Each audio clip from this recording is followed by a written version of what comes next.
मैं वैसे MS electrical engineer हूँ। जब माशाल्लाह। इनसे मेरी शादी हुई तो मैं इनसे इंस्पायर हुई, इनसे मैंने मोटिवेशन ली, डेली ये प्रैक्टिस पे इनके साथ जाते थे। शादी कैसे हुई ये भी मुझे बताते चले, उसके बाद मैं फिर इनकी तरफ आऊंगा। जी सर, एक इवेंट था स्पेशल पर्सन्स का, जिसमें पूरे पाकिस्तान से स्पेशल पर्सन्स आए हुए थे, डिफरेंटली एबल्ड। तो इन्होंने फॉर द फर्स्ट टाइम मुझे उधर देखा था और प्रपोज किया उधर ही।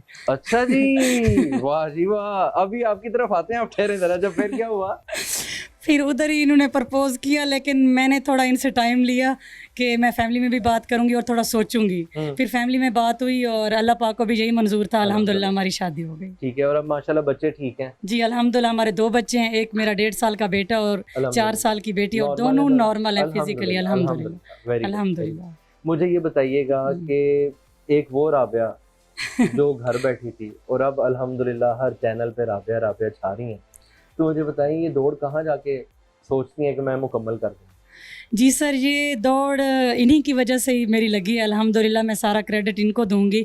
इन्हीं से ही मैं इंस्पायर हुई। कहते हैं ना कि इंसान की ज़िंदगी में कोई मेंटोर हो तो वो उसको फॉलो करता है, तो वाह। मेरी ये ज़िंदगी के मेंटोर हैं। अच्छा जी। अल्हम्दुलिल्लाह मेरी लाइफ के ये ये हीरो कैमरे हैं। के बाद भी मांगती हैं इस बात को कि नहीं? अल्हम्दुलिल्लाह इन्हीं से इंस्पिरेशन ली और इस रेस में लग गई मेडल्स की। बाकी बस इसी को ही अब ज़िंदगी का मकसद बना लिया मुझे स्पोर्ट्स बताइए, को। जब आप इस तरफ आई तो किसी ने आपको तनकीद भी की होगी, कुछ याद है वो लोग कि भूल गए?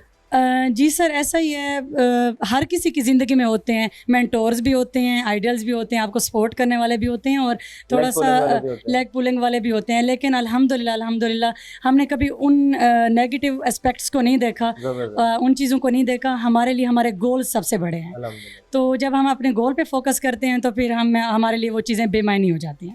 जबरदस्त। अब चलते हैं जी फयाज साहब की तरफ। अस्सलाम वालेकुम फयाज जी साहब। वालेकुम सलाम। फयाज साहब, ये क्या मैं सुन रहा हूँ, आपने देखा कि भाई बस और आपने प्रपोज कर दिया? वो क्योंकि टाइम ज़ाय करने का कोई ऐसा इरादा ही नहीं था। वहाँ इतने सारे आए थे, आप इधर ही क्यों गए? बस ये कह लें कि बाय डिफ़ॉल्ट हो गया था कि हाँ, अदरवाइज़ ऐसा कोई सीन नहीं था, क्योंकि यूनिवर्सिटी में हम ये 4 साल भी उसी यूनिवर्सिटी में पढ़ी है जिसमें मैं 2 साल पढ़ा हूँ, लेकिन वहाँ पे भी कभी हमारी मुलाकात या कुछ भी ऐसा नहीं था।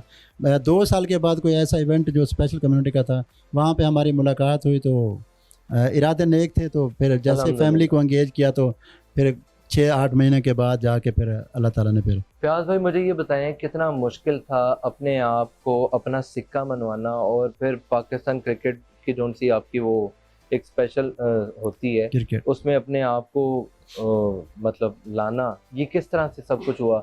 लोगों ने काफ़ी तनकीद की होगी, किसी ने कुछ ऐसी वैसी बात भी की होगी। बिल्कुल है ये, क्योंकि हमारी क्रिकेट, जब आप देख लें कि पाकिस्तान में क्रिकेट के अलावा बाकी स्पोर्ट्स के साथ क्या रवैया रखा जाता है, तो जब हमारी व्हीलचेयर पे क्रिकेट के लिए, तो इसके उस तरह से अपॉर्चुनिटीज़ भी नहीं थी, उस तरह के रिसोर्सेज भी नहीं थे, उस तरह के ट्रेनर्स या उस तरह की अपॉर्चुनिटीज़ भी नहीं थी।